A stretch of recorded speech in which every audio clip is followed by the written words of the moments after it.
The coffee had gone cold 3 hours ago. Lieutenant Priya Menon sat in her chair aboard the deep space monitoring station called the Vigilance, staring at the same screen she had been staring at for the last 14 months. Nothing ever changed out here. The station floated past the edge of the Kuiper belt, so far from the sun that the star looked like just another bright dot among millions.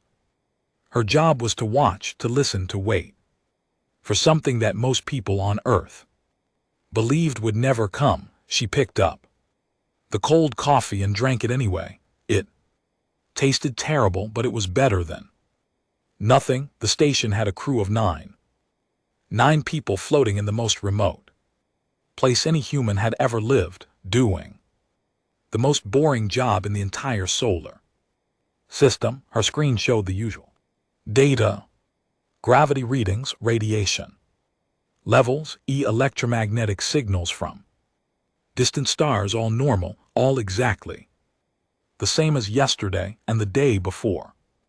And the day before that. Then the numbers changed. Priya blinked. She sat down her coffee and leaned forward. Gravity sensors were picking up something strange, a disturbance, not one object but many, hundreds, then thousands. The readings kept climbing, and the pattern was wrong. Natural objects did not move like this. Asteroids did not arrive in formation.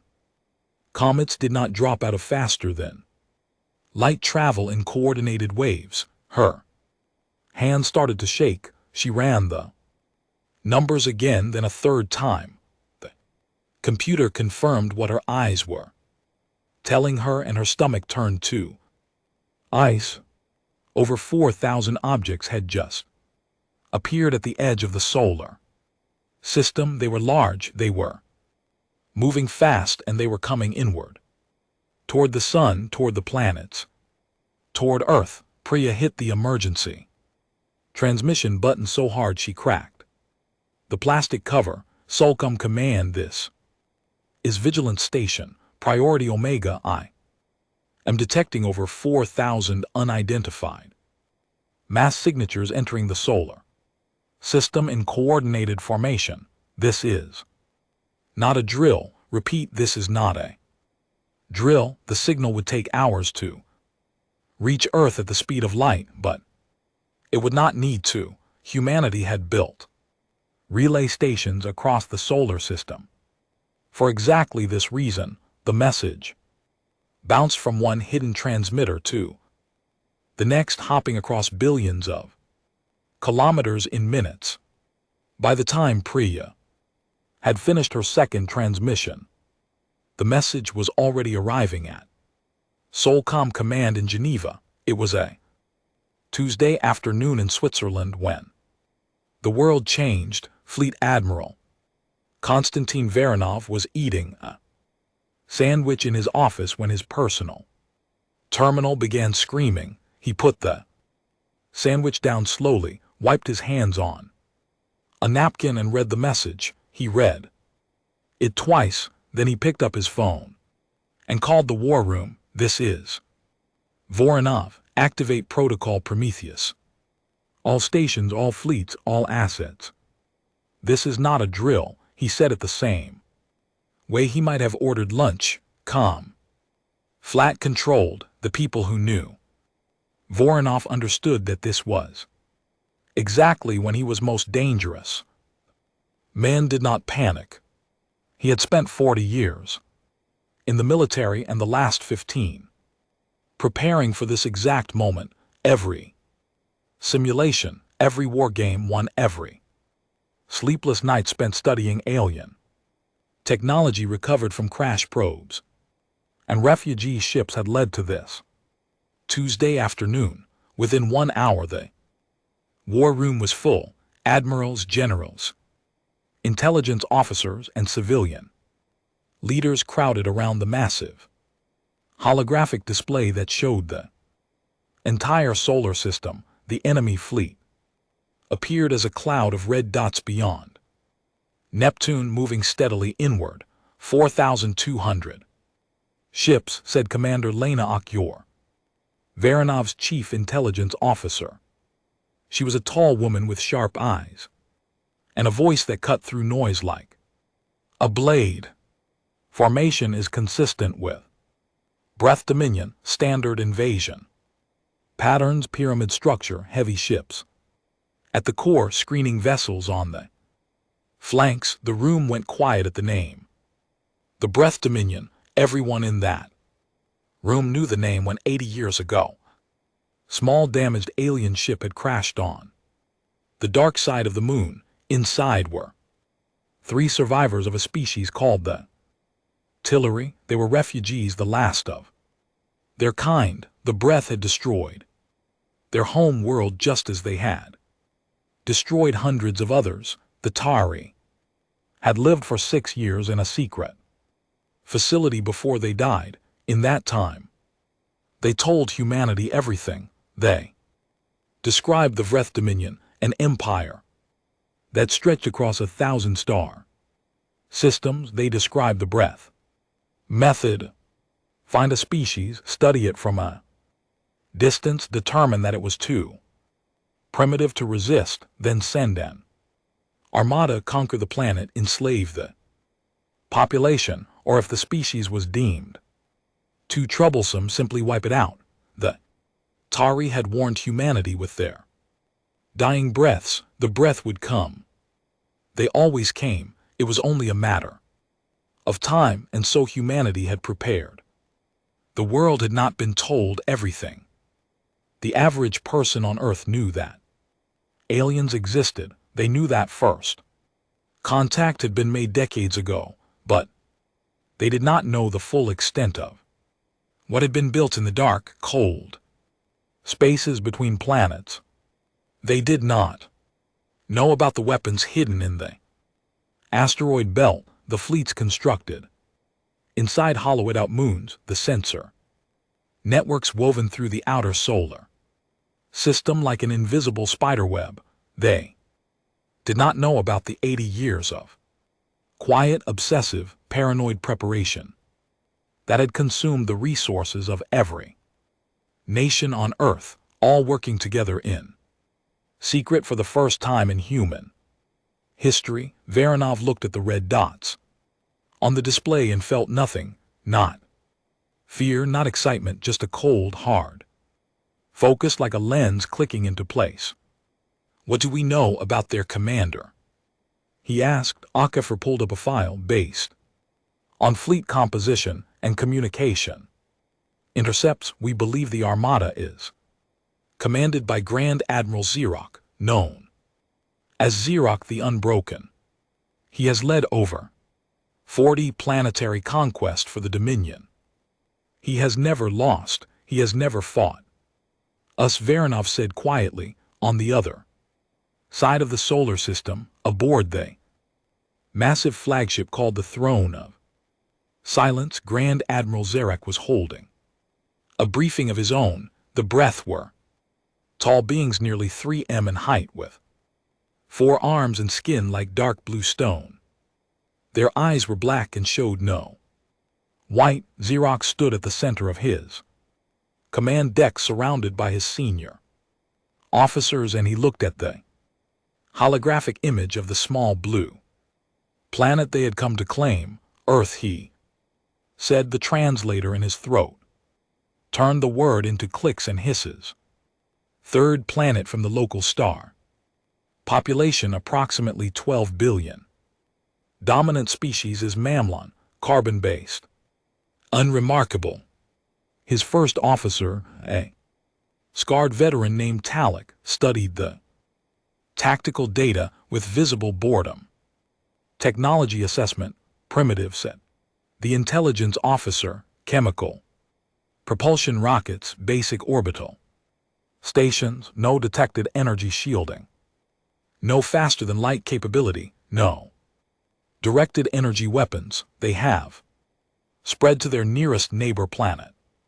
In small numbers, a colony of approximately 2 million on the 4th planet. Tullik made a sound that was the breath equivalent of a laugh. We brought 4,000 ships for this, a single battle. Group would be enough, the Dominion does. Not take chances, Zarich said, but even. He felt that this was excessive. He had conquered species with warp drives and orbital defense grids using a fraction of this force. These humans with their chemical rockets and fragile space stations would fold like paper. Time to the inner system, he asked. At current speed, we will reach the 4th planet in 6 days, the 3rd planet in 7. Good. Begin standard approach. Deploy forward scouts. Open communication channels when we reach their detection range. Offer the standard terms. Surrender or destruction. His officers saluted and returned to their stations. Zarich remained at the center of the deck looking at the image of Earth. It was a pretty world, he admitted to himself. Blue and white and green. It would make a fine addition to the Dominion, or a fine ruin if the inhabitants chose to be difficult. He did not expect them to be difficult. Back on Earth, Voronov stood before the United Nations Solar Defense Council in an emergency session. World leaders appeared on screens from every continent. Some looked terrified, some looked angry, a few looked like they might be sick. The situation is as follows, Voronov said, his voice filling the chamber. An alien fleet of over 4,000 warships has entered our solar system. Based on all available intelligence, this is a breath Dominion invasion force. Their intent is conquest or extermination. The room erupted. Voices shouted over each other. The President of Brazil demanded to know how this was possible. The Prime Minister of India asked about evacuation. The Chinese Premier asked how long they had. Voronov waited for the noise to stop. It took 2 full minutes. When the room was quiet again, he spoke. We have prepared for this for 80 years. Every weapon system, every fleet, every defense platform that we have built in secret is now being activated.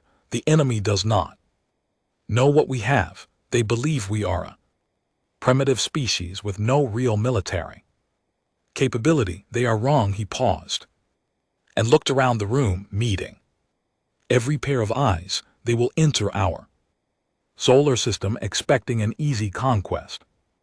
They will find something very different. But I will not lie to you. This will not be clean. This will not be easy. We will lose ships. We will lose people. Some of you will need to make terrible decisions in the coming days. But I want every person in this room to understand one thing. He placed his hands flat on the table. We are not the Tari. We are not the 100 species the FTH have crushed. Before us, we have had 80 years to study their tactics, their technology, and their weaknesses. We know how they fight. We know how they think. And we have built things they cannot imagine. The room was silent now, not the silence of fear, but the silence of people listening very carefully. Vorov turned to the holographic display. The red dots of the enemy fleet were creeping inward past the orbit of Neptune. I need full authorization to execute the defense plan as designed. All phases, no political interference, no second guessing. What the military chain of command must be clear and unbroken from this moment until the threat is eliminated. The vote was unanimous. For the first time in human history, every nation on Earth agreed on the same thing at the same time. In the days that followed, the solar system came alive in ways the breath could not see. Deep in the asteroid belt, massive doors opened on the surfaces of rocks that had been hollowed out decades ago, and warships slid into the darkness. running cold, emitting nothing around. Jupiter carrier groups powered up in the shadow of the gas giants, crushing radiation belts where no alien sensor could reach. On Mars, the underground cities sealed their blast doors, and the colonists were told the truth, all 2 million of them, and in the outer solar system stretching from Neptune to beyond the orbit of Uranus, the outer defense network woke up. Thousands of platforms, each one no larger than a car, each one coated in sensor-absorbing material, each one carrying enough weapons to kill a warship. They had been sleeping for decades, drifting in the cold and the dark, waiting for the signal. The signal came. Priya Menon, still aboard the Vigilance, watched her screens as the defense network activated. Tiny blue dots appeared across her display, spreading out in a vast web. She had always known they were there, but seeing them wake up was something else entirely. It was like watching a sleeping giant open its eyes. She sent one more message to Scomcom. Vigilance station reporting, enemy fleet continues inward approach, no change in formation. ODN is active and tracking. They don't see us, nor they don't see any of it. Voronov received the message. In the war room, he read it aloud to his staff, then he looked at the display at the 4,000 red dots moving with the confidence of a predator that had never known fear, and he allowed himself the smallest of smiles. Let them come. Deeper, he said. Akepor stood beside him, her arms crossed. How deep, deep enough that when we close the door behind them, they cannot get out. Outside, the stars were cold and silent. The breath Armada moved through the darkness, formation perfect, weapons charged, every officer aboard every ship absolutely certain that they were sailing toward another easy victory, another primitive world to add to the Dominion's collection. They did not know that they were being watched by 10,000 hidden eyes. They did not know that the empty space around them was filled with weapons. They did not know that every kilometer they traveled brought them deeper into a trap that had been built with 80 years of human fear, human anger, and human determination. They did not know that they were already dead. They just had not found out yet. On the throne of silence, Zarich retired to his private quarters. He poured himself a drink, a dark liquid that burned pleasantly, and he looked out the viewport at the distant yellow star that the humans called the sun. Such a small, ordinary star, such a small, ordinary system. He finished his drink and went to sleep. It would be the last peaceful night of his life. The first probe vanished on the second day. It was a small thing, barely worth noticing. Pumas of breath routinely sent scout probes ahead of their fleets during any advance. These were fast, expendable machines designed to map the space ahead and report back. They had been using the same model for centuries. They were reliable. Probe 16 sent its last transmission from a point between the orbits of Neptune and Uranus. The data showed nothing unusual. Empty space, background radiation, dust. Then the signal simply stopped. No distress call, no damage report. It was just gone. The sensor officer aboard the throne of silence noted the loss in his log and sent a replacement. Probes failed. Sometimes it happened. Space was full of micro debris that could destroy a small machine. Nobody thought twice about it. Then probe 22 vanished. Then probe 31. Then 4 more in the same hour. Now the sensor officer was paying attention. He pulled up the trajectory data and studied it carefully. The probes had all been lost in the same general area, a wide band of space that the fleet would be passing through. Within hours, he reported it to the first officer Tolik, who frowned at the data with all four of his arms. Cross debris field, Toll asked. Possible, first officer, but the pattern is unusual. The losses are spread across a very wide area. A natural debris field would be more concentrated. Run a deep scan of the area ahead. Sensor officer did as he was told. The deep scan came back clean, nothing out. There, just empty space, cold and dark. And silent. Toll dismissed the issue. Increase the probe deployment rate. Replace what we have lost. Note the anomaly in the log. He did not report it to Grand Admiral Zarich. It was beneath the Grand Admiral's attention. Probes failed. That was the nature of space. But the probes kept failing. By the end of the third day, the breath had lost 47 forward probes. The sensor officer was now visibly nervous. He had mapped the locations of every loss, and the pattern was unmistakable. The failures formed a rough sphere around the fleet's projected path, as though something was deliberately clearing the eyes and ears. Ahead of the Armada, he reported this to Toll again. This time Toll brought it to Zerug. The Grand Admiral stood at the tactical display and studied the map of lost probes. His dark eyes moved slowly across the data points. The bridge was quiet around him. Officers worked at their stations. But several were glancing at their commander, waiting for his reaction. Your assessment, Zarich?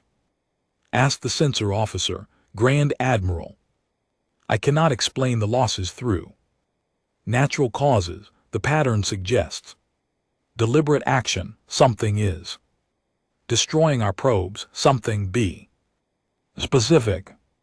The sensor officer hesitated. I cannot be specific, Grand Admiral. Our deep scans show nothing. No ships, no stations, no weapons platforms, no mines, nothing. But the probes are being destroyed. Zarak considered this. In his long career, he had encountered many surprises. Some species hid mines in their outer systems, others deployed automated defense drones. All of them had been minor obstacles swept aside by the weight of a breath Armada. Whatever the humans had placed out here, it would be the same. Continue the advance. Where? Tai, he ordered. Deploy heavier probes with armor plating and increase the scanning frequency on all sensor arrays. The fleet moved deeper into the solar system. The armored probes lasted slightly longer than their predecessors, but they too began to vanish. And now something new was happening. The fleet's own communication buoys dropped behind the Armada to maintain contact with the Dominion were also going silent. One by one, the links in the chain were breaking. Zarich noticed this but said nothing. He stood at the center of his bridge like a statue, watching the tactical display with an expression that revealed nothing. Inside, for the first time in many years, he felt something unfamiliar. Not fear, not yet, but a whisper of uncertainty, like a cold draft in a warm room 8 billion kilometers away. In the war room beneath Geneva, Naranov was watching the same situation. From the other side, ODN reports all sectors active, said Commander Akafer, reading from her terminal. Enemy probe neutralization rate is at 94%. Their heavy probes are taking slightly longer to kill, but the platforms are adapting.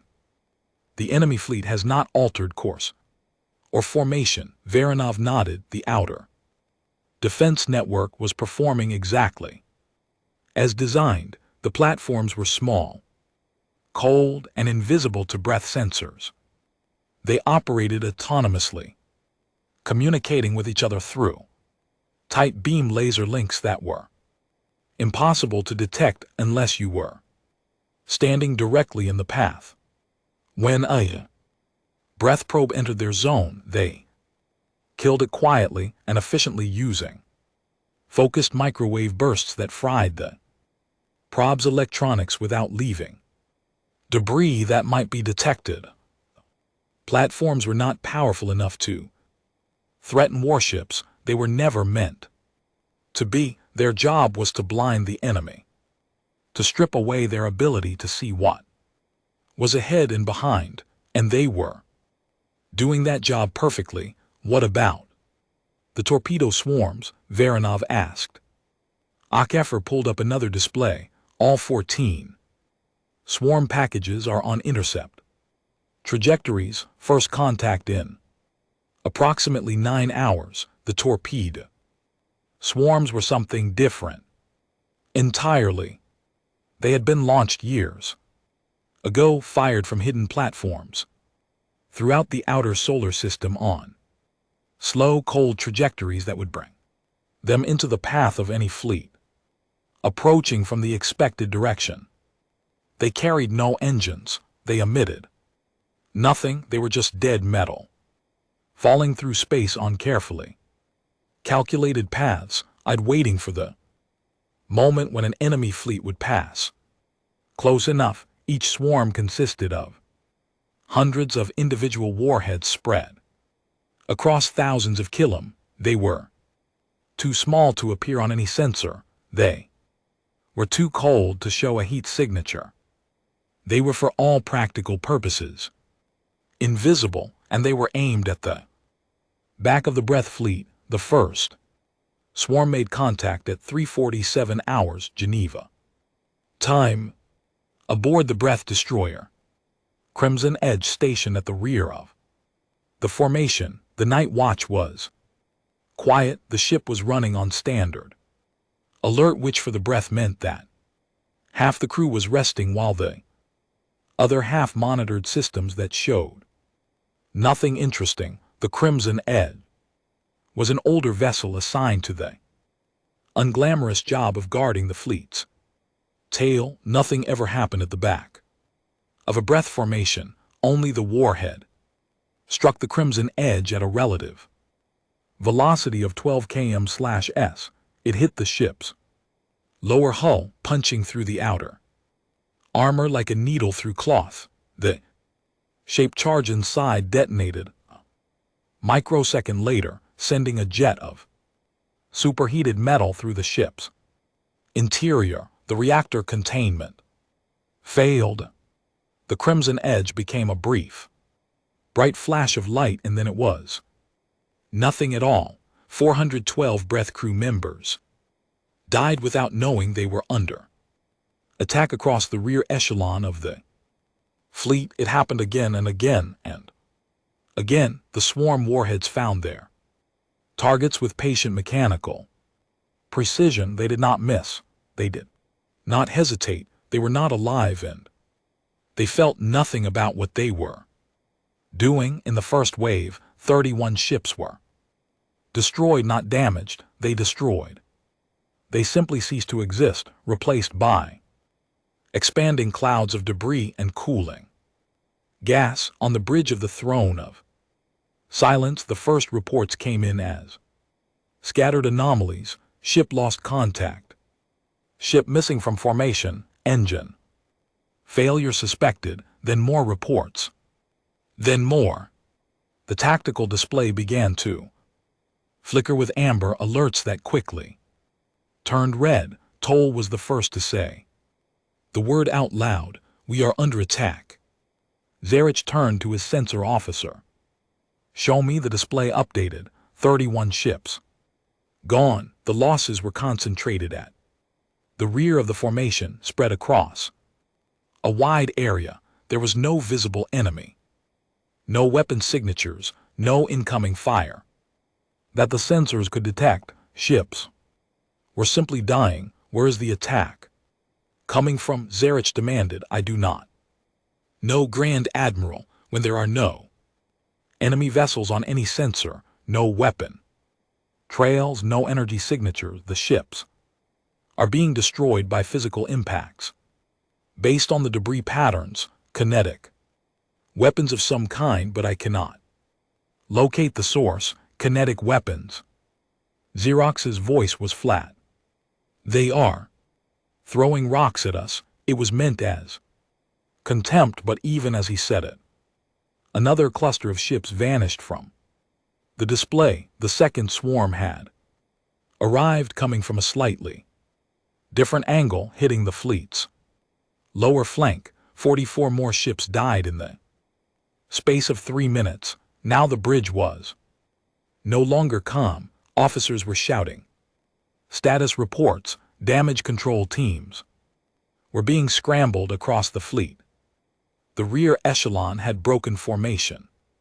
Ships scattering in panic as their neighbors exploded around them. Zarich raised one hand. Entran and the bridge fell silent. All ships tighten formation. Activate point defense systems. Full power to all sensors. Find me the enemy. The fleet responded. 4,000 ships adjusted their positions, pulling inward, overlapping their sensor coverage and defense grids. Point defense turrets designed to shoot down incoming missiles, and fighters began scanning the space around the fleet for targets. They found nothing. The swarm warheads were too small, too cold, and too slow relative to the background to distinguish from ordinary space debris. The point defense systems tracked thousands of objects, but none of them looked like weapons. They looked like rocks, tiny, insignificant rocks, drifting in the dark until they hit. The third swarm came from above the formation, striking the upper screen of escort vessels. 58 ships were destroyed. Then the fourth swarm from the starboard flank. 39 more. In the space of 2 hours, Zarich lost 172 ships. Nearly 200 warships crewed by tens of thousands of Wrath warriors wiped out by weapons they could not see, fired by an enemy they could not find. Zarich stood at the center of his bridge and felt the uncertainty grow into something larger. He had fought enemies who used mines. He had fought enemies who used stealth ships. He had fought enemies who used traps, but he had never fought an enemy who could kill nearly 200 of his ships without revealing themselves even once. He opened a channel to his entire fleet. His voice was steady because a Grand Admiral's voice was always steady, even when the world was burning around him. All ships, or this is Grand Admiral Zarich, we are under attack from automated weapon systems, likely prepositioned by the enemy in our projected path. These are the desperate measures of a primitive species that knows it cannot face us in open battle. We will increase speed and push through this obstacle. Maintain formation. Discipline. The Dominion does not retreat from machines. The fleet accelerated. Zarich was betting that the weapons were limited, that the humans had seated a finite number of them in the outer system, and that pushing through quickly would leave the danger behind. He was partly right. The swarm attacks did decrease as the fleet moved faster, outrunning some of the slower intercept trajectories, but they did not stop entirely. Over the next 18 hours, as the Armada pushed inward past the orbit of Uranus, another 40 ships were picked off by warheads that had been placed on deeper, longer trajectories. Sarek now stood at his display and counted his losses. 193 ships destroyed since entering the system, nearly 5% of his fleet gone. Before he had even seen the enemy, the damage was not crippling. He still had over 4,000 warships, but the manner of the losses disturbed him in a way he could not quite name. He called Toll to his private quarters. First officer, give me your honest assessment. Toll was not a political creature. He was a soldier, and he spoke like one. Grand Admiral, this is not the behavior of a primitive species. The weapons we have encountered are crude in design, but brilliant in deployment. They were placed years in advance on trajectories calculated to intercept a fleet approaching from our exact vector. The enemy knew where we would come from, and they prepared for it. The Tari Zerich said, yes, the refugees, they must have reached the system before they died. They told the humans about us. Zerich sat in his chair and was quiet for a long time. The Tari, a broken, dying species that the Dominion had crushed without a second thought, and they had used their last years of life to warn another world. It changes nothing. Zarek said finally, they know we are coming. They have prepared, but preparation is not the same as strength. We have seen their best weapons, and they are kinetic projectiles and hidden platforms, clever but limited. When we reach their inner system, we will see their true military capability, and I promise you, dear First Officer, it will not be enough. Talk saluted and left. But as he walked down the corridor to the bridge, he thought about the invisible weapons that had killed almost 200 ships, and he was not so sure. In the war room, Bornov reviewed the after-action reports from Phase 1. Numbers were good, nearly 200 enemy ships destroyed, and the Breath still had no idea what had hit them. But Vornov was not celebrating. They have adjusted, he said, looking at the fleet's new formation, tighter, faster, with better sensor coverage. Xerox is not a fool. He pushed through the swarm field faster than we projected. Some of the deeper swarm packages will miss their intercept windows. We still took almost 200, Akefer pointed out of 4,000. It is a scratch, Commander. Painful scratch, Ash, but a scratch. He has learned from it.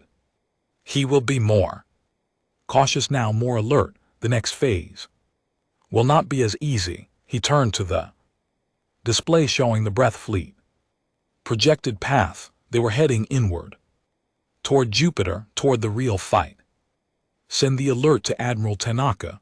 Tell her the enemy has entered the engagement zone faster than expected. She needs to be ready. Akafor sent the message. Then she looked at Varanov. Sir, do you think they have any idea what is waiting for them at Jupiter? Vornov watched the red dots moving across the display. 4,000 ships carrying millions of Breath warriors sailing with the confidence of a species that had never known defeat. No, he said, and that is the only advantage that matters. In the cold space between Uranus and Saturn, the Breath Armada pressed on. Behind them, the debris of their destroyed ships drifted in silence, cooling slowly. The empty dark, ahead of them the solar system waited. Xerox stood on his bridge and stared into the blackness ahead. He had won 40 campaigns. He had broken species with warp technology and planetary shields. He had earned the title the Unbroken through decades of flawless victory. But tonight, standing on his bridge, looking into the dark space that had just eaten almost 200 of his ships without showing him a single enemy, he felt something he had not felt since he was a young officer on his first campaign. He felt like he was being watched. His sensor officer approached, his voice careful and quiet. "Grand Admiral, I have completed the full analysis of the attacks. I have mapped every impact, every weapon trajectory. Every piece of debris, and the weapons, came from 14 different origin points, spread across a volume of space larger than this entire star system. They were launched years apart, some of them, possibly decades ago, all of them, converged on our exact path at the exact right time." Xerox said nothing. "Grand Admiral, whoever planned this did not just know we were coming. They knew exactly when we would arrive, exactly which route we would take, and exactly where our ships would be in formation. They have been preparing for us for a very long time." The bridge was silent. Every officer had stopped working. Every eye was on Zerk. The Grand Admiral straightened his back and clasped his 4 hands behind him when he spoke. His voice was iron. "Then they will learn that preparation is not enough to stop the Dominion. I'd continue the advance. All ships full alert. We moved to the inner system. The fleet obeyed. 4,000 ships minus the dead surged forward through the dark, but the dark was not empty. It had never been empty, and in the cold spaces ahead, things were waking up that would make the swarm attacks look like a gentle rain before the storm. Admiral Yuki Tanaka had been living inside a rock for 3 years. Asteroid was called Hector, one of the largest objects in the Trojan cluster that shared Jupiter's orbit. From the outside, it looked like any other dead rock floating in space, cratered gray, unremarkable. But the inside had been hollowed out over 2 decades and turned into the most powerful naval base humanity had ever built. 4 carrier groups were hidden here, tucked into the radiation shadow of Jupiter, where no alien sensor could reach. Over 200 warships of various sizes, from fast corvettes to heavy cruisers, along with thousands of unmanned combat drones, stored in launch racks like sleeping wasps. The crews had been living in the rock for months, training, running simulations, and waiting for the call. The call had come 3 days ago. Tanaka stood in the command center of the ISS Defiance, her flagship. She was a small woman, barely over 5 feet tall, with gray hair cut short and eyes that her crew described as either calm or terrifying, depending on the situation. She had spent her entire career in the solar defense forces, rising through the ranks not through politics or connections but through a simple reputation. She won, she always won, and she took care of her people. Right now, her people were scared. They tried not to show it, but she could see it in the way they moved, the way they checked their instruments 1 too many times, the way they laughed a little too loudly at bad jokes in the mess hall. They were about to fight an alien fleet that outnumbered them 20 to 1. They had every right to be scared. Tanaka addressed her fleet over the command channel. She did not give a long speech. She was not that kind of admiral. "This is Tanaka. The enemy fleet will enter Jupiter space in approximately 14 hours. They are coming to kill us and everyone we have ever loved. We are going to make them regret that decision. All ships begin deployment. Follow the plan. Trust your training. I will see you on the other side." The asteroid opened its doors and the fleet poured out into the darkness. They scattered quickly, each ship group heading to its pre-assigned position.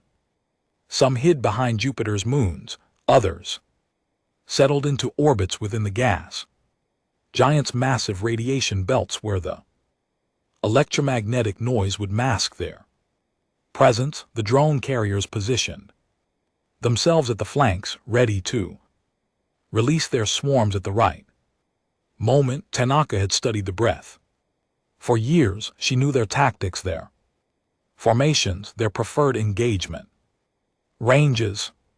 She knew that breath warships were powerful with heavy energy weapons and strong shields designed to absorb and deflect directed energy attacks, but she also knew their weakness, a weakness that was built into the very logic of their military doctrine. The breath had never fought an enemy that used kinetic weapons at relativistic speeds. Every species they had conquered used energy weapons because energy weapons were the standard across the galaxy. Shields were designed to stop energy weapons.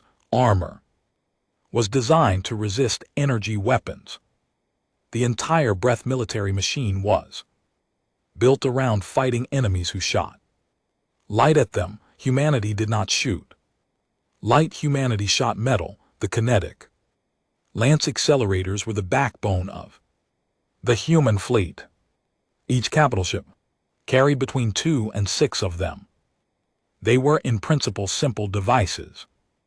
They were magnetic accelerators, mass drivers, rail guns scaled up to sizes that would have made the engineers of the previous century weep with joy. They fired tungsten rods, each one about 2 m long, at 10% of the speed of light. At that velocity, a tungsten rod carried more kinetic energy than a nuclear warhead, and no shield in the galaxy could stop it because the breath shields were designed to absorb energy, not solid matter traveling at 30,000 km/s.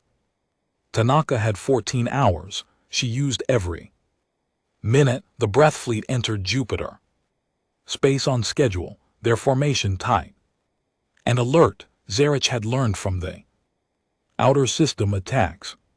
He had pulled his screening vessels closer, increased his sensor output, and placed his heaviest ships at the front and flanks.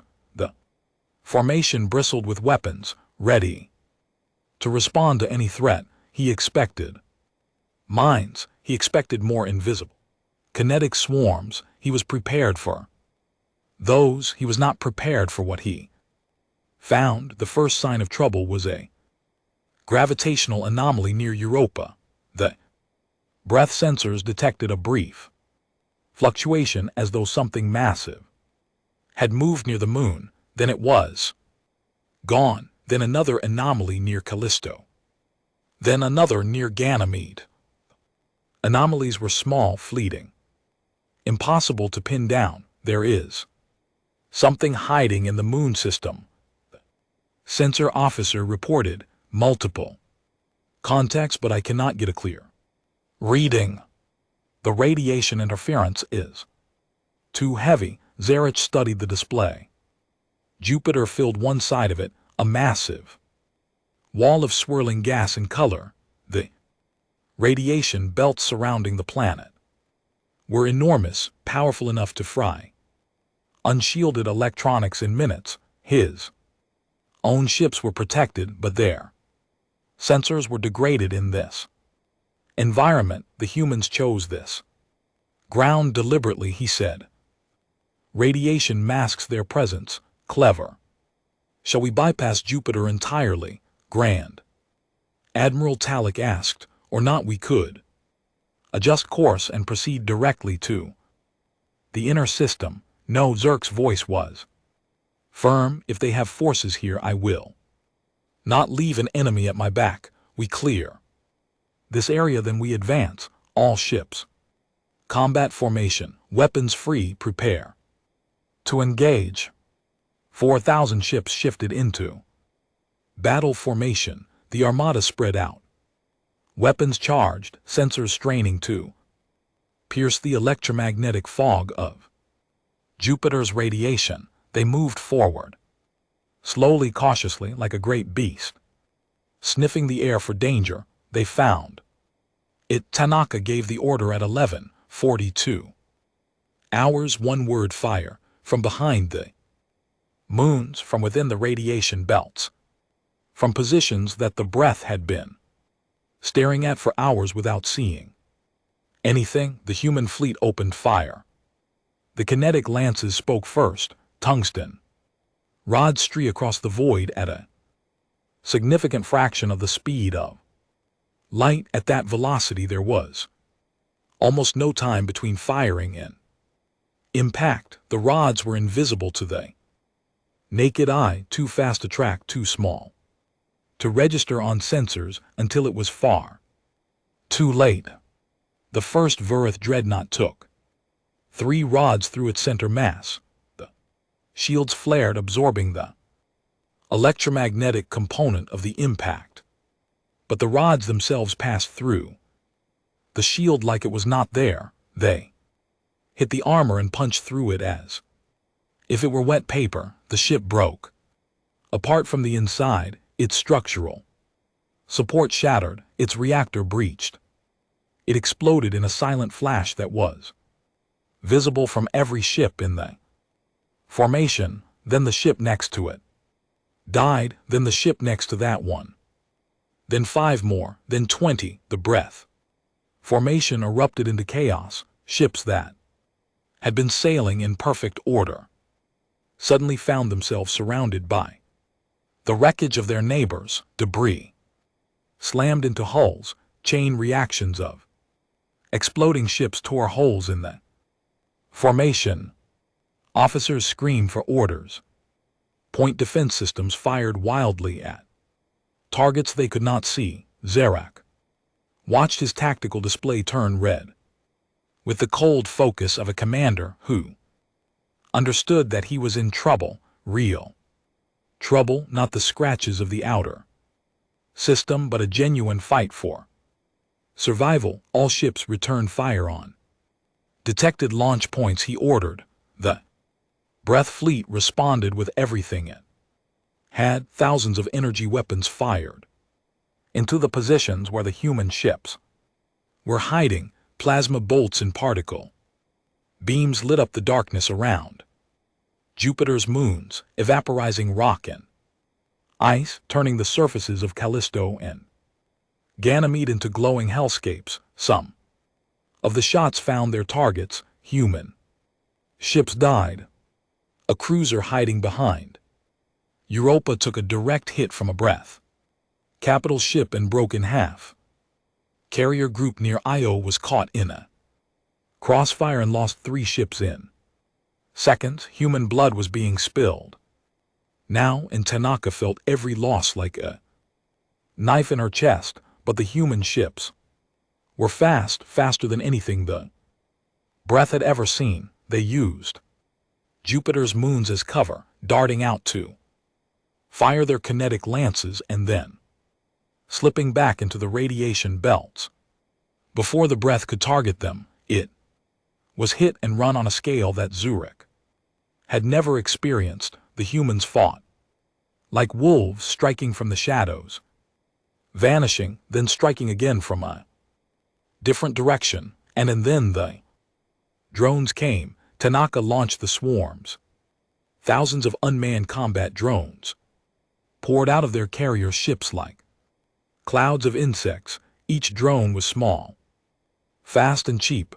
Each one carried a single shape charge warhead, and they were controlled not by individual pilots but by a worked artificial intelligence that treated the entire swarm as a single organism. The swarm did not think like a person, it thought like a predator. It identified the weakest points in the Frath formation, the ships with damaged shields, the vessels that had fallen out of position, the gaps created by destroyed ships, and it poured through those gaps like water through cracks in a dam. Breath point defense systems were designed to shoot down missiles and fighters. They were very good at it. They destroyed hundreds of drones in the first minutes of contact, but for every drone they killed, 3 more took its place. Swarm adapted in real time, learning the firing patterns of the point defense, turrets predicting where the shots would go, flowing around the defensive. Fire like a river flowing around rocks. The drones hit the breath ships in waves. They targeted engine cells, sensor arrays, shield generators, weapon mounts. They did not try to destroy the ships outright, they crippled them. Dreadnought with no engines was a sitting target. A destroyer with no sensors was blind. A cruiser with no shields was naked. And behind the drones, the human warships came again with their kinetic lances, firing into the crippled ships, finishing what the swarms had started. The battle raged for 6 hours, 6 hours of constant or brutal close-range combat. Around the moons of Jupiter, radiation belts crackled with energy. Discharges, the surfaces of the moons, were scarred with impact craters from stray shots. Debris fields spread across thousands of kilometers, making navigation increasingly dangerous for both sides. Zarich fought with everything he had. He was a brilliant commander, and even in the chaos, he adapted. He pulled his fleet into a tighter sphere, concentrating his firepower, creating overlapping fields of defense that the drones could not easily penetrate. He identified the positions of the human carriers and focused his heaviest weapons on them, destroying 4 carriers in a coordinated strike that sent a wave of grief through the human fleet. But every time he stabilized his formation, the humans shifted their tactics. Yes, they were not following a rigid plan. They were thinking, adapting, improvising in real time. Their commanders were talking to each other, sharing information, adjusting their approach minutely. Minute, it was a style of warfare the Free had never encountered, a style built not on rigid discipline and overwhelming force, but on flexibility, creativity, and a willingness to take risks. By the 12th hour it was over. The space around Jupiter was a graveyard. Over 1,000 breath ships had been destroyed or crippled beyond repair. The human fleet had paid dearly, losing nearly 60 ships and thousands of lives, but they had more than held. They had savaged the most powerful fleet the Dominion had ever assembled. Zarak ordered a retreat, not a full retreat, but a pull back to the asteroid belt to regroup and assess damage. His fleet, once a perfect formation of 4,000 warships, was now a battered, ragged collection of barely 3,000 combat-capable vessels. Many of those were damaged, morale was shattered. Officers who had never known defeat were staring at their displays with hollow eyes, trying to understand what had just happened. For the first time in his long career, Zarich composed a message to Breath High Command requesting reinforcements. He stared at the words on his screen for a long time before he sent them. Each word felt like a confession of failure. Grand Admiral Zarak to Dominion High Command. The target species has demonstrated military capabilities far beyond initial intelligence assessments. Engagement at the 5th planet resulted in significant losses on fleet strength, reduced to approximately 3,000 combat-capable vessels. Enemy employs kinetic weapons of extreme velocity, autonomous combat, swarms of high sophistication, and tactics of unusual adaptability. Request reinforcement. This campaign will not be resolved quickly. He sent the message. Then he sat alone on his bridge and stared at the distant dot of light that was Jupiter. Now behind them, in the glow of that gas giant, he had lost 1,000 ships, 1,000 ships filled with breath who would never go home. His sensor officer approached carefully. Grand Admiral, we have intercepted a transmission from the enemy fleet. It is unencrypted, clears throat, I believe. They intended us to hear it, play it. The voice that filled the bridge was female, speaking in the human language that the translator rendered into breath. It was calm and almost gentle. And somehow that made it worse. This is Admiral Yuki Tanaka, commanding officer of the Jovian Defense Fleet, to the commander of the Breather Armada. You have entered our home. You have come to take what is ours today. You learned that we will not give it to you. Turn back, leave our system. This clears throat is the only warning you will receive. The bridge was silent. Every breath officer stared at the speakers as though the voice itself were a weapon. Zarek turned off the transmission. She is brave, he said quietly, but bravery does not win wars. Numbers win wars. We still have 3,000 ships. They showed us perhaps 200. Mathematics still favor us. He straightened in his chair, set course for the inner system. We bypass their remaining forces and proceed directly to their colonies. We take their worlds. Afron and their fleet will have nothing left to defend.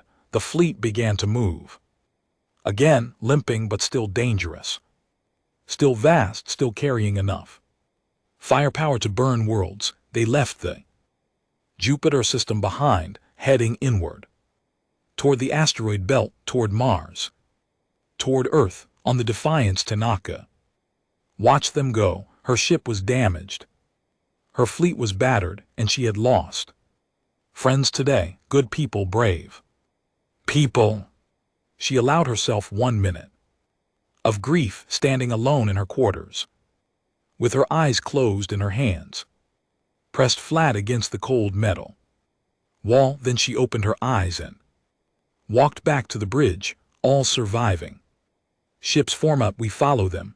Mars will need everything we have left. Her communications officer relayed her after-action report to Salcom.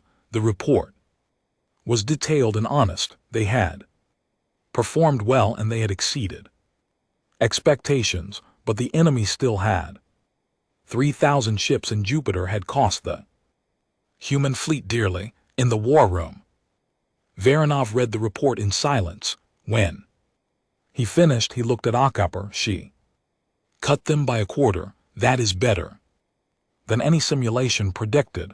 It is. Akafer agreed, but he still has 3,000 ships, sir, and he is heading for Mars.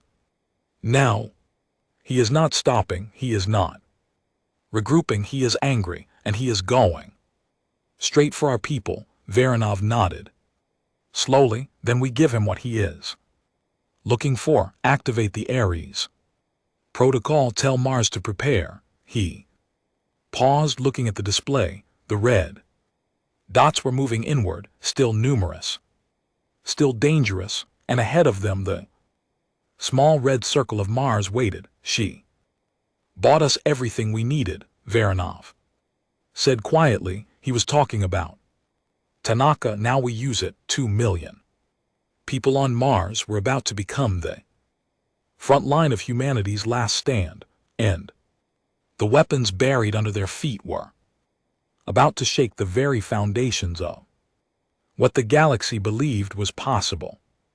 Governor Amara Diallo had never wanted to be a wartime leader. She was an engineer by training, a builder by nature. She had come to Mars 20 years ago as part of the third colonial wave, when the underground cities were still being carved from the red rock. She had spent 2 decades turning those tunnels into homes, into schools, into parks with artificial sunlight where children played under simulated blue skies. She had become governor because people trusted her to keep building, to keep making Mars a better place to live, now. She was standing in the emergency command center of Olympus City, the largest settlement on Mars, looking at a tactical display that showed 3,000 alien warships heading straight for her. "Planet, how long?" she asked Colonel James Park, the military commander of the Mars garrison, checked his terminal. "At current speed, the Verith fleet will reach Mars orbital space in approximately 19 hours. 19 hours, Dio looked at the display and did the math she had been avoiding. 2 million people lived on Mars, spread across 6 underground cities. There was no way to evacuate them. There was nowhere to go. The transport ships that connected Mars to Earth were fast, but not fast enough to outrun a breath warship if the enemy reached Mars. There was no running. The Ares protocol, she said it was not a question. She had been briefed on it when she became governor, but she had never truly believed it would be used. It had seemed like an abstraction, a nightmare scenario locked away in classified files. Yes, Governor Solcombe has authorized full activation. The weapon systems are powering up now.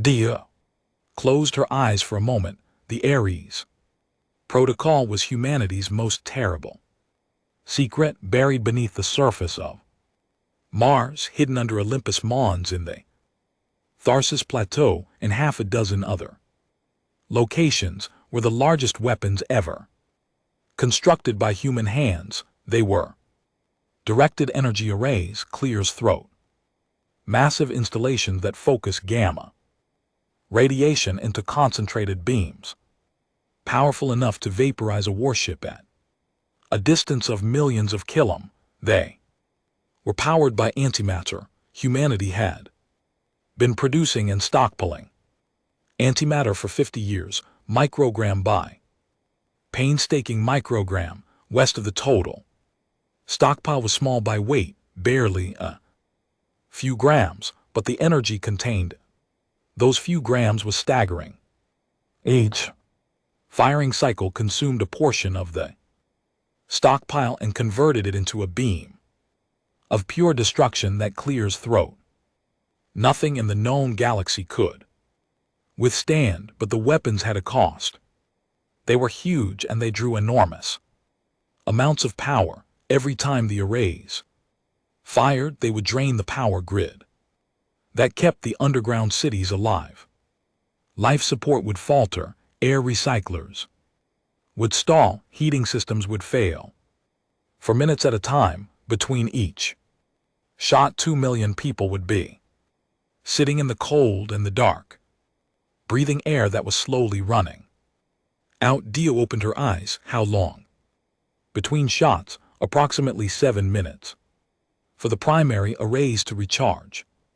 During that window, when we will need to manage power carefully, I recommend cycling life support systems across the cities in sequence so no single city goes completely dark. 7 minutes, Dio thought of the children in the schools, the elderly in the medical centers, the families in their homes. 7 minutes without heat on a planet where the surface temperature was minus 60 degrees. 7 minutes without air recycling in sealed underground tunnels. We can survive 7 minutes, she said. We cannot survive the breath. She turned to her communications officer. Open a channel to all cities. I want to speak to everyone. 5 minutes later, her voice filled every tunnel, every home, every corridor on Mars. This is Governor Diallo. By now many of you have heard the reports. An alien fleet is approaching Mars. I will not lie to you about the danger. It is real. It is serious, but I want you to know that we are not undefended. Weapon systems have been activated that will protect our planet. When these weapons fire, you We'll feel it, the lights will dim, the air will get thin, it will be frightening. I'm asking you to be brave. I'm asking you to trust that the lights will come back on. I am asking you to take care of each other during the dark minutes. We are Martians. We carved our homes out of rock and ice. We can endure this. She paused when she spoke again. Her voice was softer. Hold your children close. Check on your neighbors and know that every person in uniform on this planet and beyond it is fighting for you right now. We will get through this together. She ended the transmission and leaned against the console. Was suddenly exhausted. Colonel Park put a hand on her shoulder. That was good, Governor. They needed to hear that. I needed to say it, she replied. The hours passed. Mars prepared. In the cities, people followed the emergency protocols they had practiced but never believed they would use. Families gathered in designated shelter zones. Medical teams prepositioned supplies in case of power failures. Engineers ran final checks on backup generators and emergency air supplies. Everyone was scared, but they were also doing what needed to be done. Beneath the surface, the Ares arrays powered up.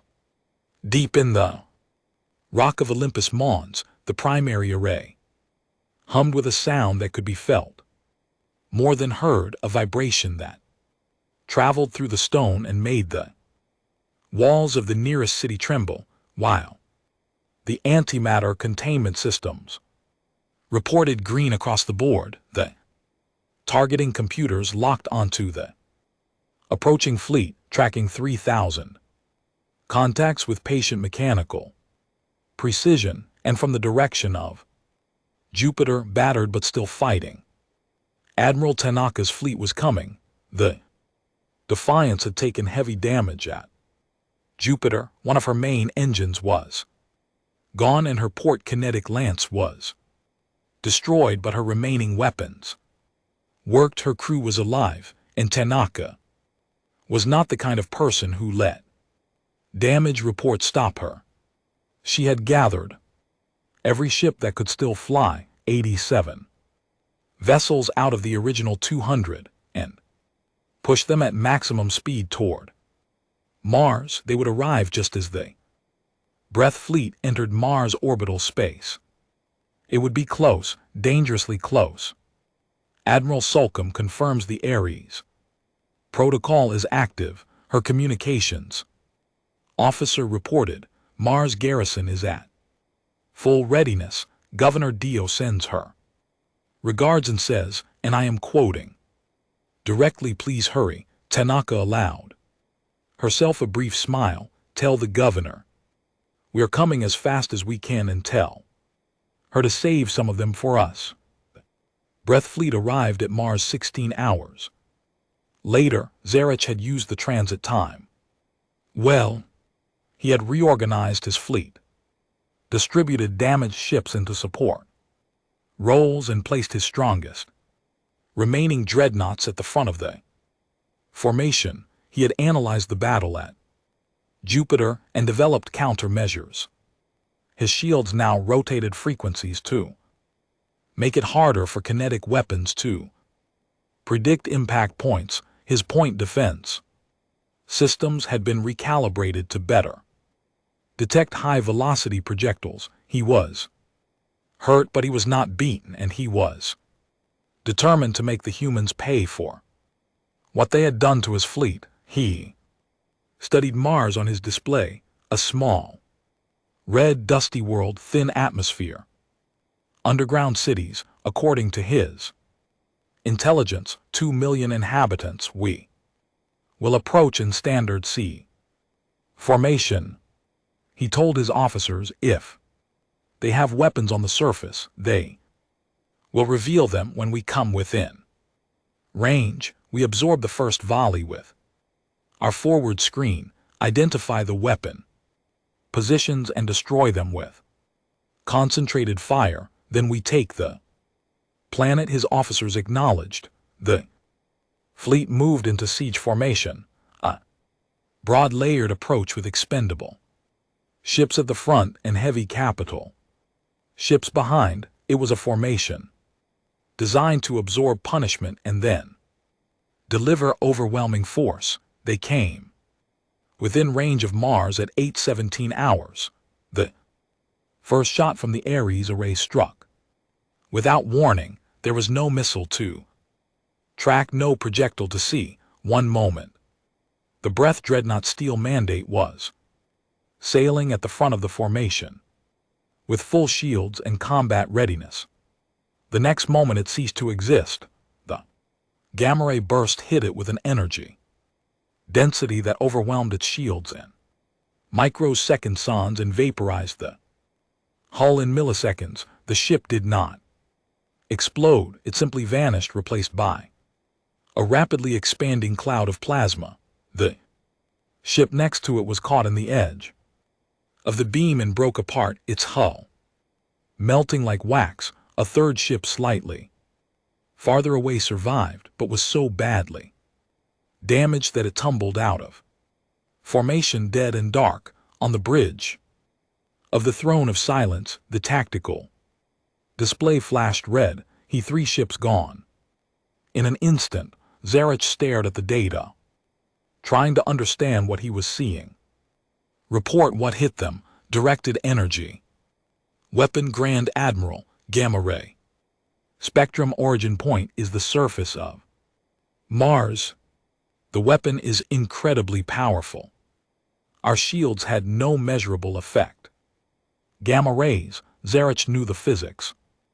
Gamma radiation was the most energetic form of light in the universe. A weapon that could focus gamma rays into a coherent beam would be devastating against any target, but the energy required to produce such a beam at this range was enormous, far beyond what a primitive species should be able to generate. They have antimatter, he said. Quietly, it was the only explanation. Only matter-antimatter reactions could produce enough energy to power a weapon like that. How is that possible? Talk demanded. Our intelligence said they had no advanced energy production. Our intelligence was wrong, Zerk replied. It has been wrong about everything else concerning this species.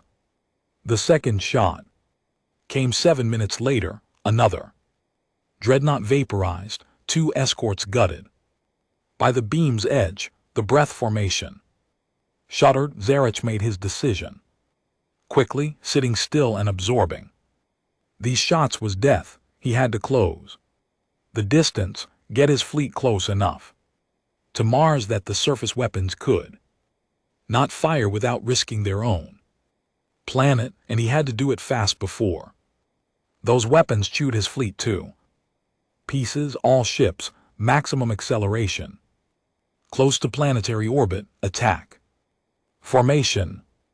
3,000 ships surged forward. The Ares arrays fired again and again and again. Each shot destroyed or crippled 4 ships. Each shot was followed by 7 minutes of silence.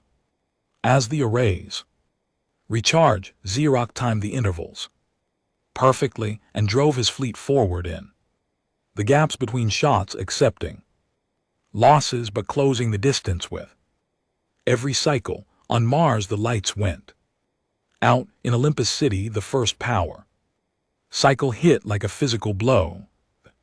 Lights died. The air recyclers stopped. The background hummed that every Martian lived with. The constant sound of machines keeping them alive went silent. 200,000 people sat in absolute darkness and felt the cold begin to creep in. Dio stood in the emergency command center, lit only by battery report emergency lamps. She watched the clock. 1 minute, 2 minutes, 3. The temperature was already dropping. She could see her breath. Governor, the primary array has fired. Recharge cycle Beginning power restoration in 4 minutes. 4 minutes, an eternity in the dark. Dio could hear sounds from the corridors outside, crying voices. Calling out, a child screaming for her. Mother, all cities report, she asked. Meridian City is on backup generators. Volley's hub has switched to emergency air.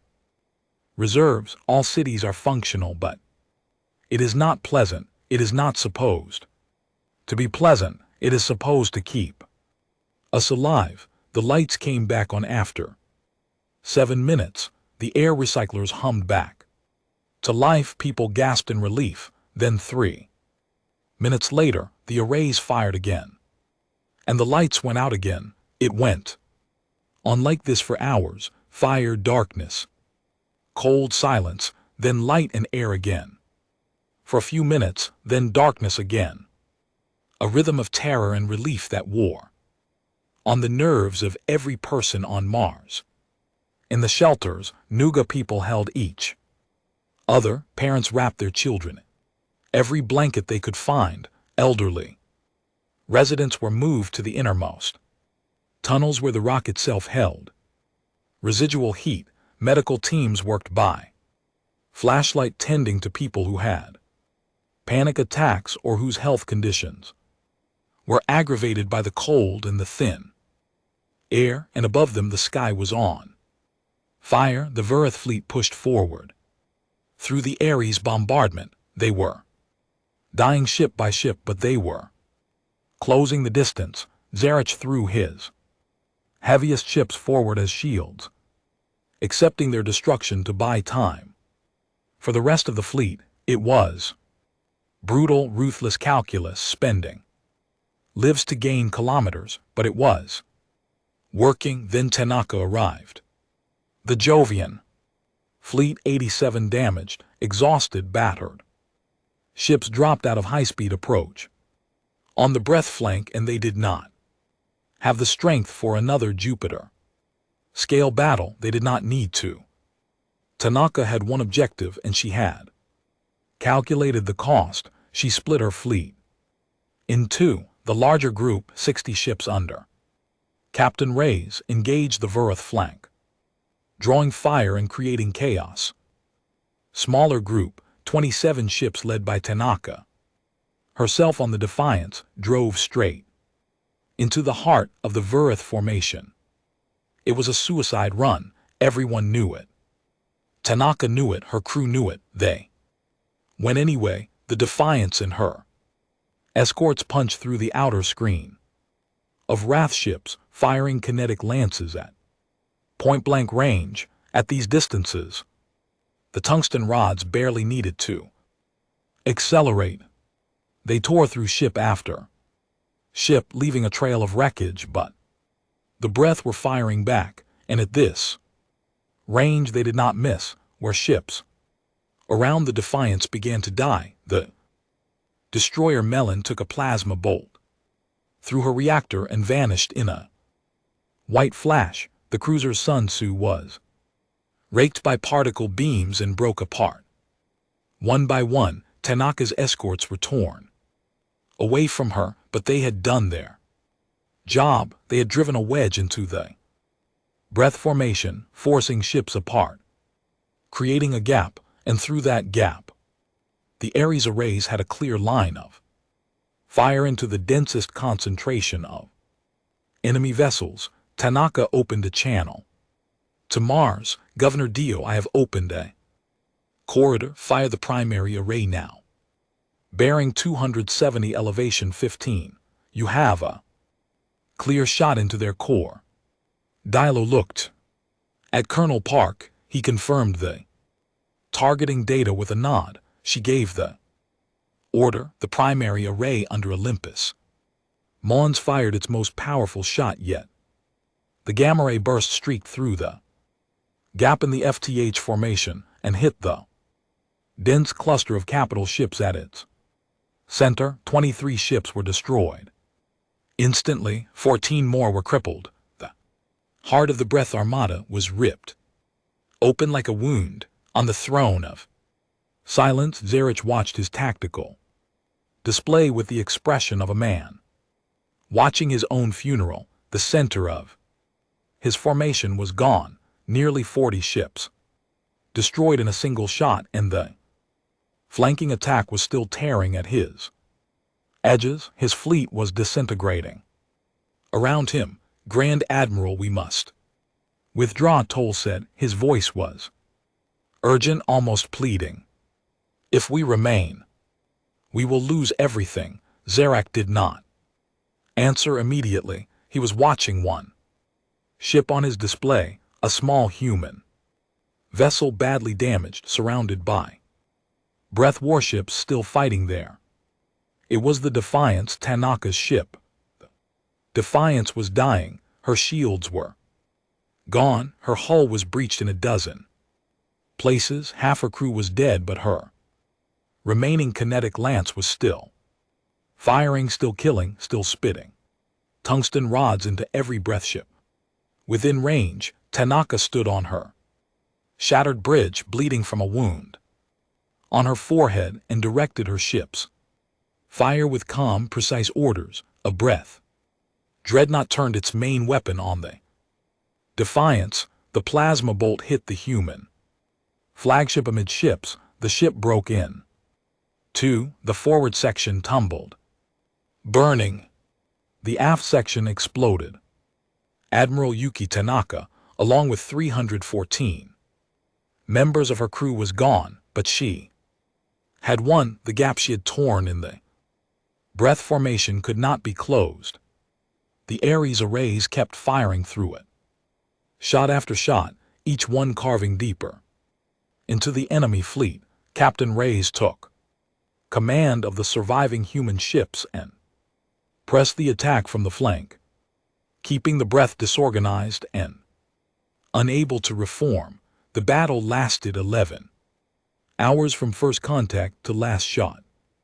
When it finally ended, the space between Mars and the asteroid belt was a graveyard. 2,800 breath warships had been destroyed over the course of the entire battle, from the first Ares shot to the last drone strike. The red planet floated in a sea of twisted metal and cooling debris. Xerox's flagship survived barely. The Throne of Silence had taken multiple hits, and entire sections of the ship were open to space. Fewer than 400 breath ships remained combat capable, 400 out of 4,200.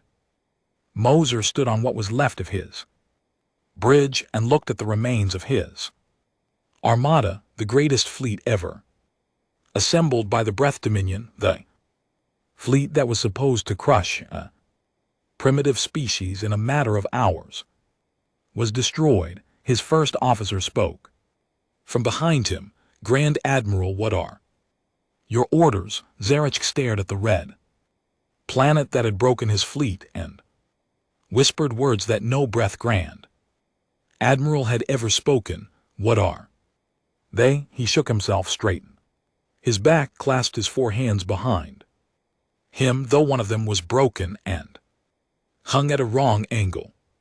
All ships full.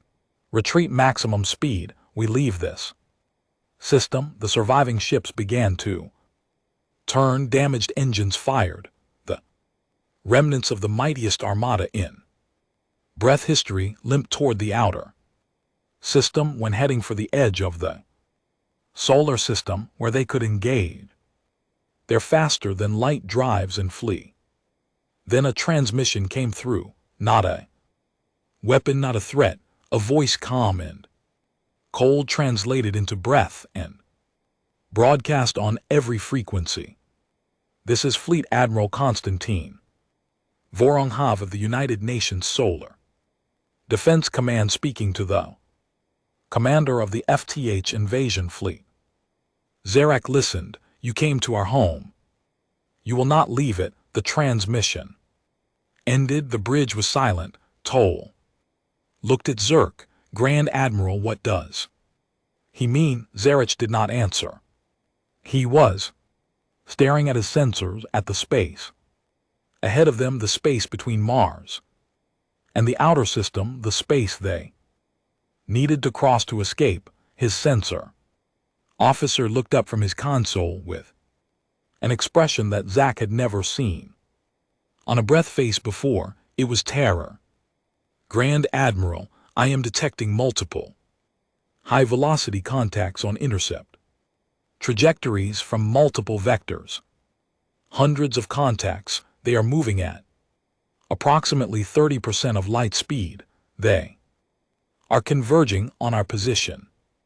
Xerox closed his eyes. On Mars, the lights came back on and stayed on. The Ares arrays fell silent.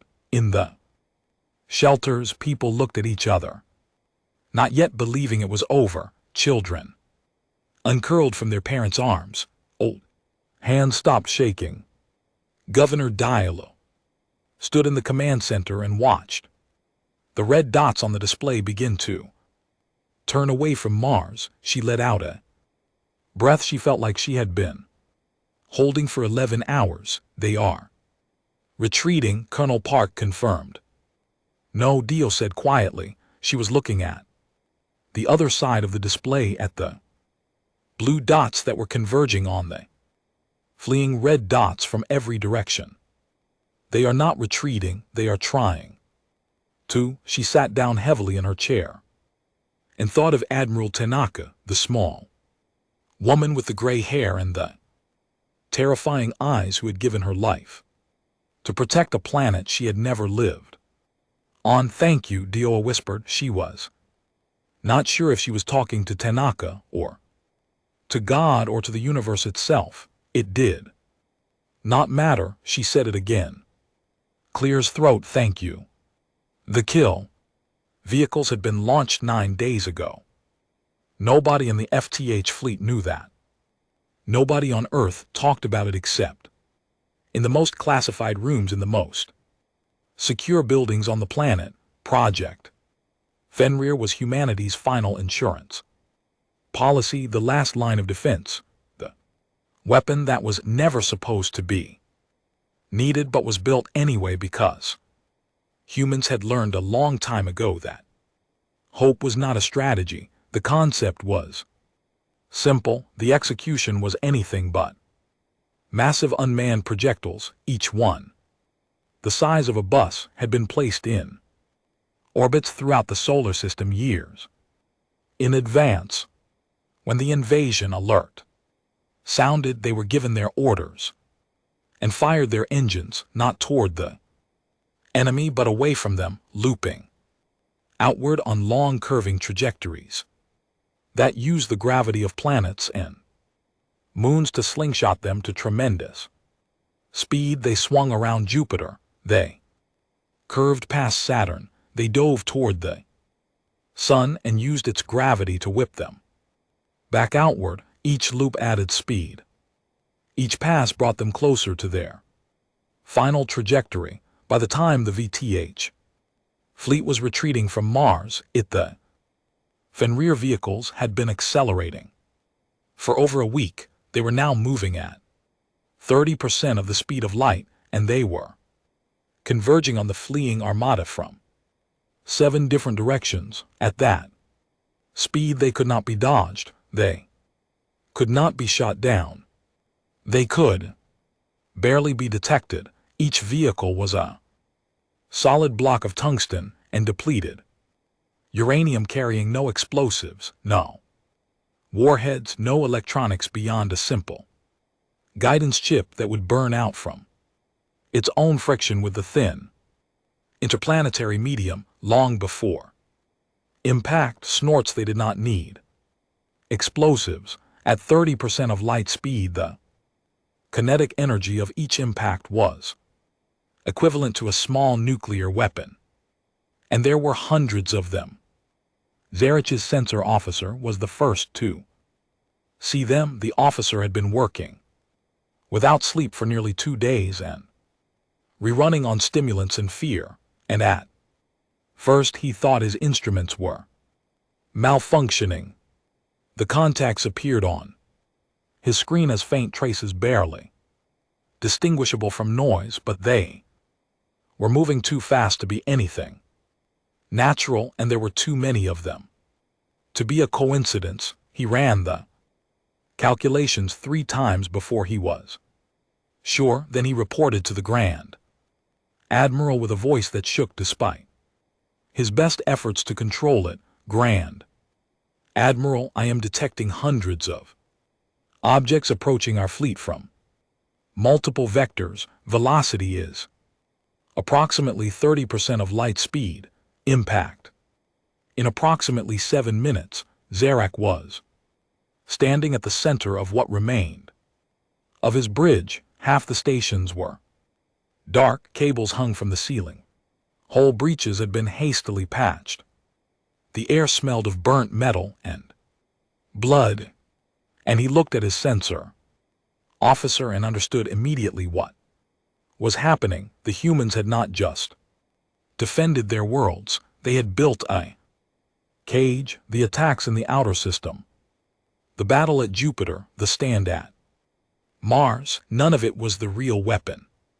The real weapon had been launched before the first shot was fired, sent on a journey of days, building speed in the dark, waiting for the exact moment when the Breath Fleet would be damaged, demoralized, and fleeing along a predictable path. He had been herded like an animal. Every battle, every engagement, every tactical decision he had made since entering the system had pushed him exactly where the humans wanted him to be, and now the trap was closing. Can we evade? He asked. He already knew the answer. No, Grand Admiral.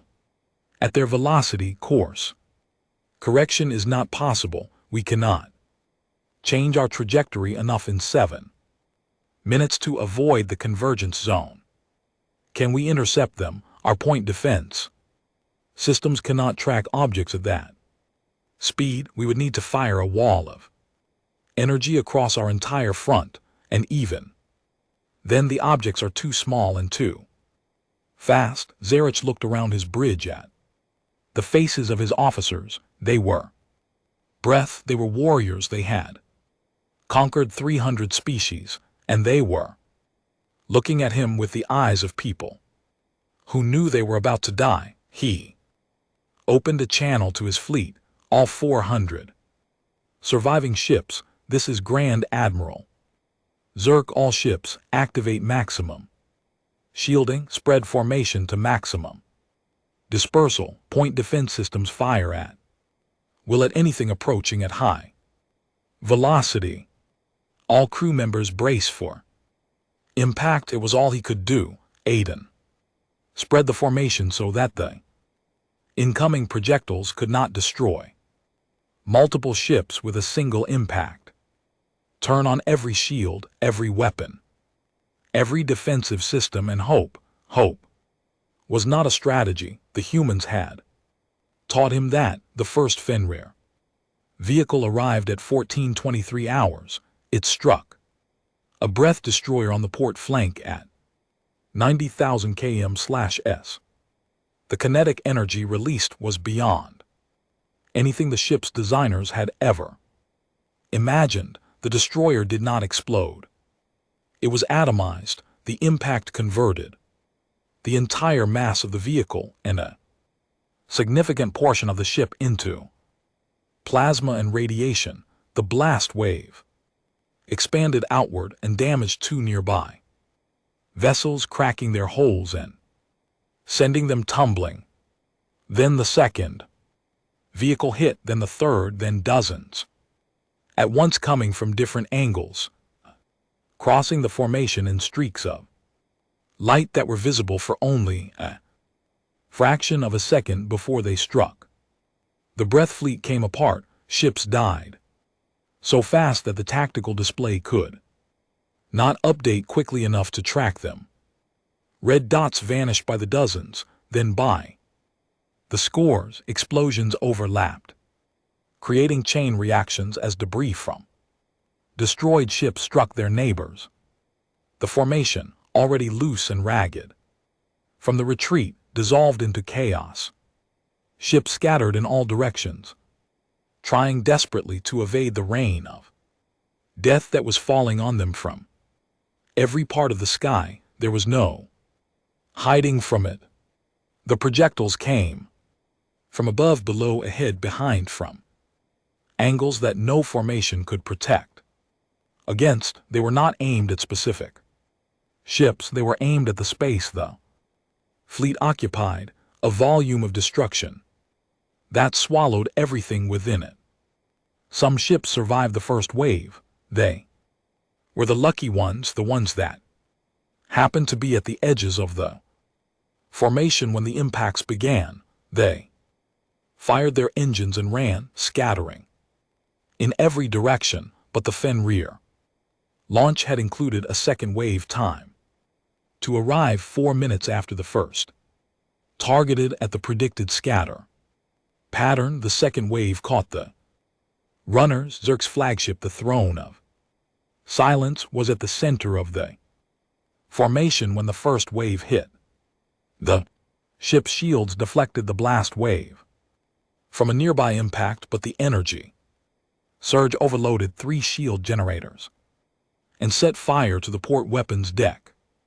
Damage reports flooded in from every section. The ship was dying, but it was still there. Then a Fenrir vehicle struck the Throne of Silence directly. It hit the aft section where the main engines were housed. The impact tore the back third of the ship away and sent the remaining hull spinning. The bridge lost power. Emergency lights flickered on, painting everything in a dim red glow. Gravity generators failed, and everyone on the bridge was suddenly floating, grabbing at consoles and railings to keep from drifting.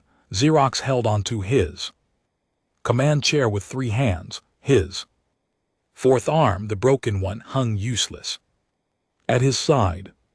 Blood from a cut on his head drifted in small red spheres around his face. The bridge was filled with the sounds of alarms, of metal groaning, of the ship slowly tearing itself apart. Damage report, he said. His voice was still calm, even now. Even at the end, his voice was calm.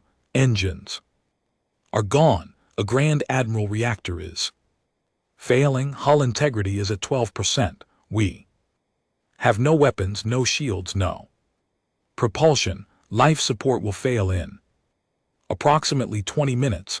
Zarich nodded. He looked around the bridge one more time. Toll was there, strapped into his station, alive but bleeding. The sensor officer was unconscious, floating limply near the ceiling. Several officers were dead, killed by flying debris or explosive decompression. How many ships remained? Zarich asked. There was a long silence. Then the communications officer, working from a backup console, answered in a voice barely above a whisper. Grand Admiral, I am detecting fewer than 50 breath ships still transmitting. Most appear heavily damaged. I cannot confirm combat capability for any of them. 50 out of 4,200. Zarek closed his eyes. Behind his dark eyelids he saw them all. Every ship, every crew member, every warrior who had followed him into this system with absolute confidence that they would return victorious. Over 1 million breath lives gone. The greatest military force the Dominion had ever assembled, destroyed by a species that the intelligence reports had classified as primitive. He opened his eyes and looked at the communications officer. Is the long-range transmitter functional? I can try to route through the backup array. Grand Admiral, it may work. Do it. I have a final message for High Command. It took several minutes. The ship groaned and shuddered around them. Section of the outer hull detached and spun away into space. The temperature on the bridge was dropping. Zarak could see his breath forming crystals in the air. The communications officer looked up. Channel open, Grand Admiral. Signal is weak, but it should reach Dominion relay. Stations. Zarich pulled himself into a proper position, straightening his back, despite the pain, facing the communication array as though he were standing before the Dominion Council itself. When he spoke, his voice was clear. This is Grand Admiral Zarich, commanding the throne of silence. This message is for Dominion High Command. Priority absolute. He paused. The words came not from duty or obligation, but from something deeper, something that a breath commander was not supposed to feel. Honesty. The invasion fleet has been destroyed. Of 4,200 warships, fewer than 50 remain, all critically damaged. The target species, designated human, possesses military capabilities that exceed our own in every measurable category. Their weapons are beyond anything in the Dominion's experience. Their tactics are adaptive, creative, and ruthless. Their will to fight is absolute. He paused again. The ship shuddered. Something deep in the hull gave way with a metallic scream. I have made errors of judgment in this campaign. I underestimated the enemy. I relied on intelligence that was catastrophically wrong, but I do not believe any commander could have achieved a different result. The humans were prepared for us. They have been preparing for decades. They knew we were coming, and they built weapons specifically designed to destroy us. Lights on the bridge flickered. Emergency power was failing. My final recommendation to High Command is this: do not send another fleet. I do not send reinforcements. Do not attempt to avenge this defeat. The humans are not prey.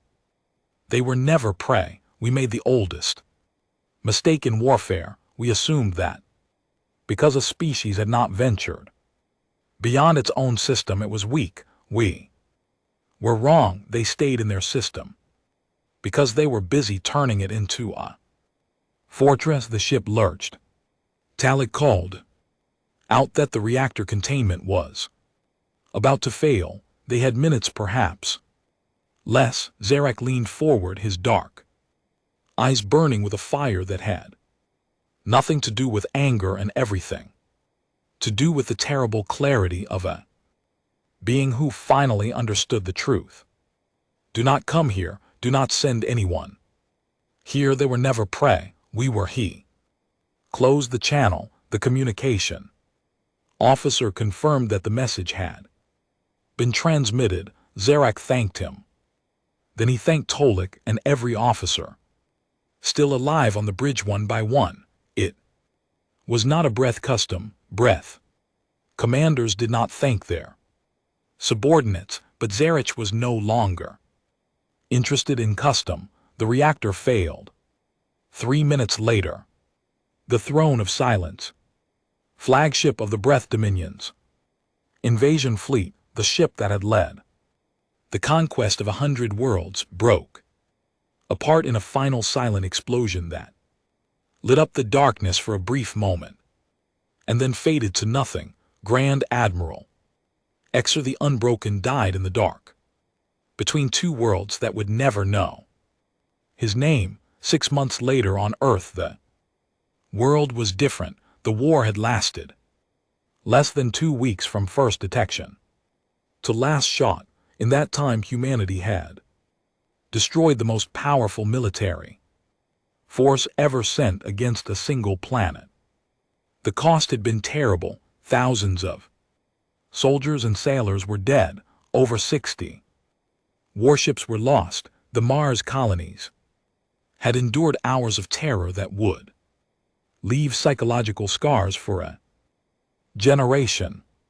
Admiral Yuki Tanaka and her crew were gone, but humanity was alive. Earth was safe, Mars was rebuilding, and the galaxy was paying attention. Voronov stood before the United Nations General Assembly on a gray Tuesday morning in Geneva. He was old and tired. The war had aged him in ways that went beyond the physical. He moved slowly to the podium and looked out at the assembled leaders of every nation on earth. 6 months ago he began, we fought for our survival. Today I stand before you not to celebrate but to remember, to remember the people we lost, to remember the cost of what we did. He spoke of Tanaka, he spoke of the crew of the Defiance, he spoke of the drone operators who guided swarms into battle, knowing that every target they destroyed was a ship full of living beings. He spoke of the Mars colonists who sat in the dark and the cold while the sky burned above them. He spoke of Priya Menon, the young lieutenant who had been the first to see the enemy coming. He did not speak of glory, he did not speak of triumph, he spoke of fear, of sacrifice, of the terrible things that ordinary people had done because they had no other choice. Then he changed his tone. We have intercepted breath long-range communications over the past months. The message sent by their commander before his death has been received by the Dominion, and it is spreading not just within the Dominion, but beyond it, other species that the breath conquered and enslaved long ago could have heard what happened here. They have heard that a single species on a single world broke the greatest fleet the Dominion ever built. He looked out at the assembly. They are beginning to resist on 7 worlds that we know of. Subject species have risen up against their breath occupiers.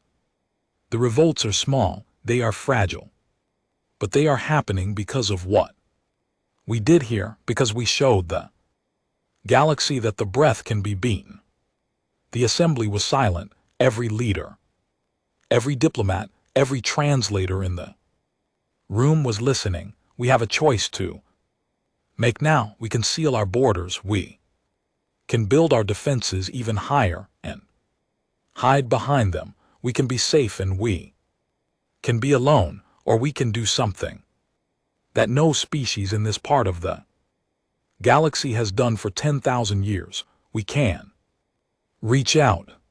We can find the species that the breath have crushed. We can give them the weapons, the knowledge, and the hope they need to free themselves. He placed his hands on the podium.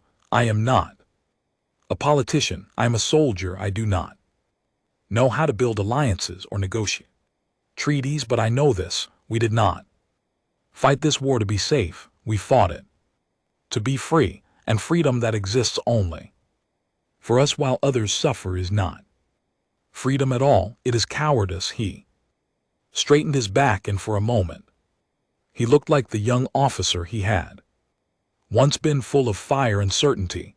I recommend that this assembly authorized the creation of a galactic outreach program. We will build ships capable of reaching other star systems. We will find the Tellers' home world and honor their memory. We will find every species the breath have broken, Narn, and we will help them stand up. He paused, then he spoke the words that would be broadcast intentionally on every frequency humanity could project into the stars, words that would be picked up by breath listening post, by the sensors of subject species, by anyone in the galaxy with the ability to hear. We did not seek this war. We will not seek the next, but let every empire, every dominion, every throne that looks upon the stars and sees only subjects hear. This earth is not alone in its defiance, and we remember every species you broke. We are coming not as conquerors, but as liberators, and we do not stop.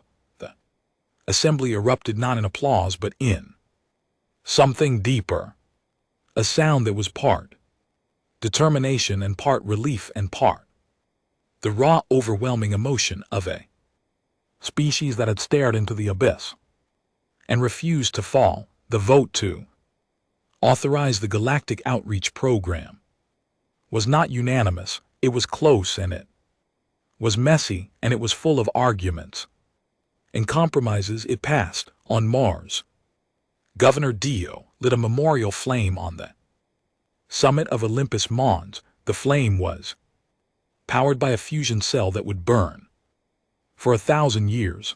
A simple plaque at its base read, "For Yuki Tanaka and all who held the line, Mars remembers." 2 million colonists watched the lighting ceremony from their underground cities projected on the screens that served as their windows to the surface. When the flame ignited, they cheered so loud that the sound echoed through the tunnels and made the walls hum. In the weeks that followed, humanity began clear's throat to build new shipyards, new weapons, new technologies based on what they had learned from the war, but also new things that had nothing to do with war. Communication arrays designed to send messages to distant stars, translation algorithms built from the Tari language data, diplomatic protocols for first contact with species they had never met. Humanity reached outward not with weapons but with open hands, though the weapons were there too, just in case. Humans were optimists, but they were not fools. And on a world 17 light years from Earth, in a place that humans did not yet know existed, something remarkable was happening. The species was called the Morath. They were small, quiet beings with large eyes, adapted to the dim light of their underground warren. The breath had conquered them 400 years ago. Generations of Morath had lived and died under breath rule, knowing nothing else. They mined ore, they built components, they served. Resistance was a word that existed only in old stories told in whispers, but now there was a new story. It had come through the breath. Communication networks passed from relay to relay across the stars. The breath tried to suppress it, but information has a way of finding cracks in even the strongest walls. The Morath heard it in fragments pieced together from intercepted transmissions and whispered reports from Morath who worked in breath communication centers. A species called human, a world called Earth, a fleet of 4,000 ships destroyed, a grand admiral killed, an empire shaken, in a small warren beneath the surface of the Morath home world. A group of Morath gathered around a crude radio receiver that they had built in secret from stolen parts. They huddled close, their large eyes reflecting the dim glow of the device. The signal was weak, translated through 3 different alien languages before reaching Morath, distorted and crackling, but the words were clear. "We are coming not as conquerors but as liberators, and we do not stop." Morath looked at each other. For 400 years they had looked down at the ground, at their chains, at the darkness. That was all they had ever known. Now, for the first time in generations, they looked up, not in fear and hope, and in the darkness of their small hidden room, beneath the surface of a conquered world. The oldest Morath in the group did something that nobody had seen Morath do in living memory. She smiled.